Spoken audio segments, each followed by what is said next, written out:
Meanwhile market से day लो, वो stocks जो कि आज सबसे स्ट्रांग रहे पहले वो लेके आइए स्टॉक्स एक एक करके। सन टीवी याद रखिएगा आज 5.5% ऊपर। मीडिया स्पेस में ये स्टॉक आज अपने 200 एक्सपोनेंशियल एवरेज के ऊपर गया लेकिन टिक नहीं कर पाया। बजाज फाइनेंस अगर आप देखें आज स्टॉक स्प्लिट और बोनस की खबरों के बीच में करीब 13,299 स्टॉक अगर आप देखें डे हाई के रेंज में और आज स्ट्राइक किया 100 एक्सपोनेंशियल एवरेज। डेल्टा कॉप सुबह ही प्रकाश सर की कॉल थी 192.70 करीब 4.25% ऊपर। Hindustan copper, NBCC, Ramco cements और जेके सीमेंट्स ये कुछ ऐसे कंपनीज है जिनमें काफी स्ट्रॉन्ग लॉन्ग बिल्डअप था। लॉन्ग थे मात्र 12। देखिए सुबह सुबह ये 36 लॉन्ग्स थे और आखिरी में आते आते उसका भी 1/3 रह गया। तो ह्यूज अगर आप देखें आज एक प्रॉफिट टेकिंग की और शॉर्टिंग की जो फीलिंग थी मार्केट्स में सुबह से ही विजिबल थी। 61 शॉर्ट्स की हुआ लगभग 1333 में और लॉन्ग अनवाइंडिंग ये देखिए एक बड़े ग्लोबल इवेंट से पहले दो चीजें हुई और वो था एक तो एफआईएस की थोड़ी कैश में सेलिंग, एफआईएस का इंडेक्स शॉर्ट, एफआईएस का स्टॉक फ्यूचर शॉर्ट, एफआईएस का कॉल शॉर्ट और एफआईएस का पुट शॉर्ट कवर। और आप देखिए वो फीलिंग स्क्रीन पे विजिबल है।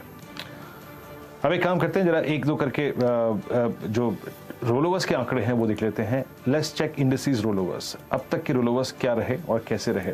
अगर आप निफ्टी का रोलोवर देखें, आई थिंक वो मेरा उस स्क्रीन पे अगर आप देखें लोड नहीं हो रहा है। यस, निफ्टी का रोलोवर है अब तक करीब आप समझ लीजिए 43%। यानी कल ये करीब 30 पे खड़ा था, 35 पे माफ कीजिएगा, और करीब अब 41% मार्क करता हुआ निफ्टी बैंक का रोलोवर लेके आइए स्क्रीन पे।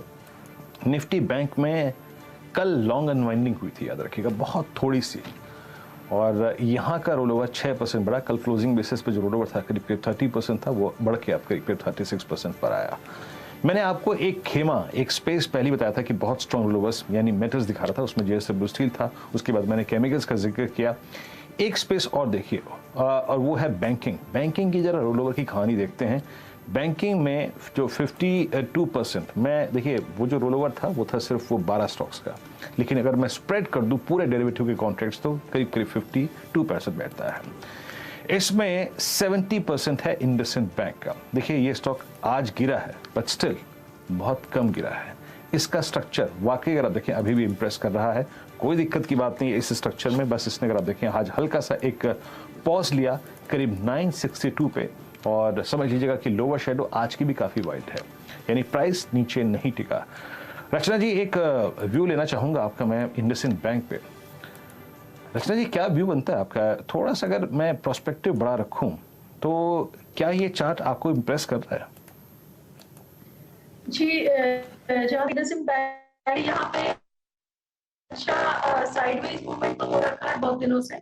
अब ये अगर यहाँ से 970 के ऊपर निकलता फ्यूचर्स पे तो यहाँ पे मोमेंटम बढ़ने के चांसेस है। ओके रचना जी आप रचना जी प्लीज आपकी आई थिंक वॉइस में बहुत अगर आप देखें दिक्कत है। मैं यही आउटलुक ले रहा हूँ श्रीकांत जी से। श्रीकांत जी आपका इंडसइंड बैंक पे आउटलुक? बिल्कुल, तो देखिए यहाँ पे एक हमने काफी स्ट्रॉन्ग रिबाउंड देखा है और यहाँ पे भी हमने देखा है कि ये पूरे रैली में जहाँ पे सबसे ज्यादा शॉर्ट पोजीशंस थी वहां पे एक बड़ा कवरिंग हमने देखा है।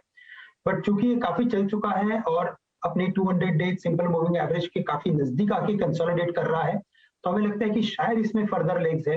ये शायद एक बार स्टॉक 990 या 1000 के लेवल्स को दिखा सकता है, बिकॉज उन्हीं लेवल्स के करीब अगर आप देखें तो इसमें कई बार अच्छी सेलिंग बनी है। बट करंट लेवल से जैसे कि ये 200 दिन के एवरेज के ऊपर सस्टेन हो रहा है, तो हमें लगता है कि 1000 के लेवल्स दिखा सकता है। अगर यहाँ पे अगर कोई भी लॉन्ग पोजीशंस अगर बनानी है तो बना भी सकते हैं, क्योंकि मार्केट का मोमेंटम हमें लगता है कि शायद वापस यू टर्न ले सकता है। तो उस केस में स्टॉप लॉस रखना पड़ेगा तकरीबन 950 के करीब का, तो काफी नजदीक का स्टॉप लॉस है और रिस्क रिवॉर्ड रेशियो काफी अच्छा बन रहा है। जी देखिए आज की इस क्लोजिंग में और लगभग 1% के लॉसेस के जब 155 पॉइंट नीचे निफ्टी रहा, अगर इम्प्रेस करने वाले कुछ स्टॉक्स थे तो उसमें था एक इंडसइंड बैंक और एक पीवीआर बहुत शानदार क्लोजिंग की तरफ बढ़ता हुआ। पीवीआर वाकई चार्ट्स पे कुछ अच्छा कर रहा है और आप यकीन मानिए इसकी जो प्लेसमेंट है वो इंडिकेट करती है कि समथिंग लाइक जिसे कहते हैं ना प्रीवियस हाइस को बाइसेक्ट करके नया ऑल टाइम हाई क्रिएट करने की टेंडेंसी काफी बड़ी है। सब एक बार प्लीज इसका रोलोवर लेके आइएगा स्क्रीन पर। मैं आइडेंटिफाई नहीं कर पाया इसका रोलोवर अब तक, लेकिन मानस वो फीलिंग आपके अंदर है क्या? जो लोग डिलीवरी पे काम करते हैं इट्स 52 आई थिंक एक ठीक ठाक रोलोवर है यहाँ पर। आपका व्यू क्या है? देखिए पीवीआर पे अभी तक तो ट्रेंड बिल्कुल पॉजिटिव लग रहा है, क्योंकि जब भी करेक्शन देखने को मिलता है तो 20-day मूविंग एवरेज पे स्टॉक सपोर्ट ले रहा है।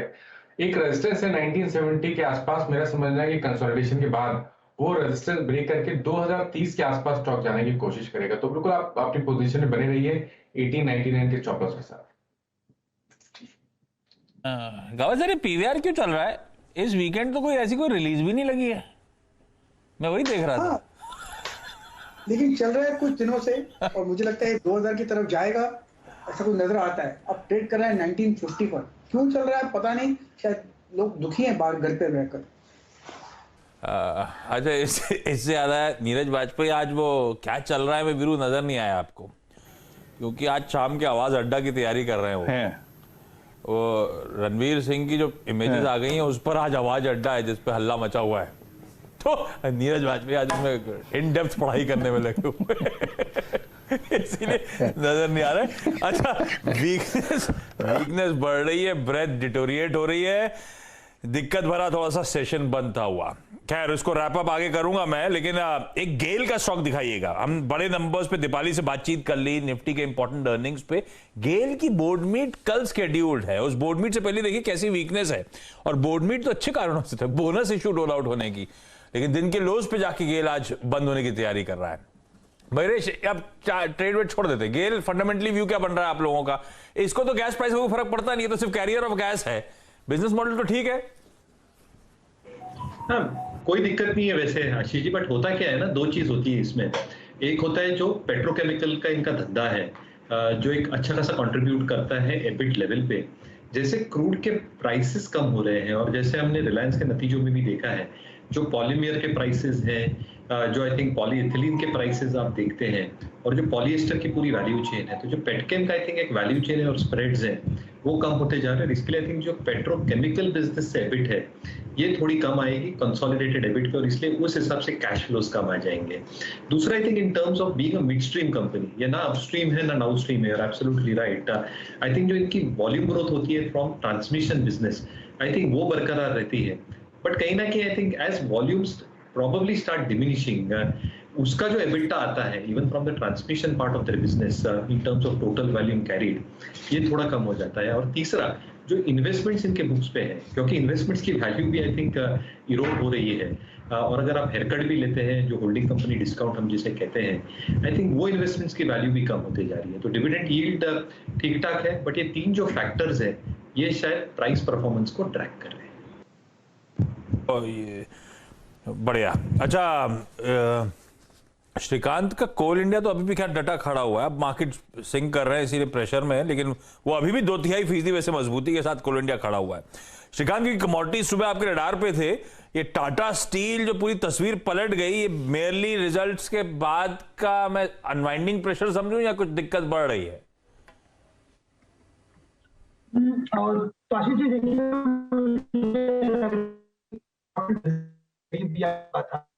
और ये जो रचना जी के साथ हो रहा है वही आपको श्रीकांत जी के साथ होता हुआ नजर आएगा। ऑडियो इश्यूज, बाहर बारिश हो रही है डायरेक्टर साहब? तो डायरेक्टर मुझे कैसे मालूम, मैं तो ड्यूटी पे सुबह से बिजी हूँ, तो किसी ने हमने बाहर देखा भी नहीं है, लेकिन मेरे ख्याल से बारिश तो नहीं हो रही इस समय, लेकिन दिक्कत आ रही है नेटवर्क्स में। टाटा स्टील पेन में, जेएसडब्ल्यू स्टील स्ट्रेंथ दिखाता हुआ 2% के उछाल के साथ। कुछ चुनना हो मानस तो कौन सा ट्रेड होगा मेटल्स में, लेना है या नहीं लेना है? देखिए, एक शॉर्ट कवरिंग के चलते जेएसडब्ल्यू स्टील एक ऐसा स्टॉक है जो मेरा समझना है कि यहाँ से भी एक अच्छी खासी बढ़त दिखा सकता है। शायद स्टॉक अपने 100-day मूविंग एवरेज को टेस्ट कर सकता है। तो अगर इस गिरावट में खरीदारी करनी है मेटल स्पेस में तो जेएसडब्ल्यू स्टील पसंद रहेगी। स्टॉप लॉस 585 के नीचे रहेगा, टारगेट 615 के आसपास के रहेंगे। JSW steel. और देखिए, कई बार क्या होता है, कुछ लोग स्टूडियो में बैठ के भी बारिश का जायजा लगा लेते हैं, और कुछ लोग जो होता है वो वक्त मिलता है तो बारिश का जायजा लेने के लिए बाहर का भी एक चक्कर लगा लेते हैं। यकीन मानिए होता है ऐसा, कोई बड़ी बात नहीं है यहाँ पर।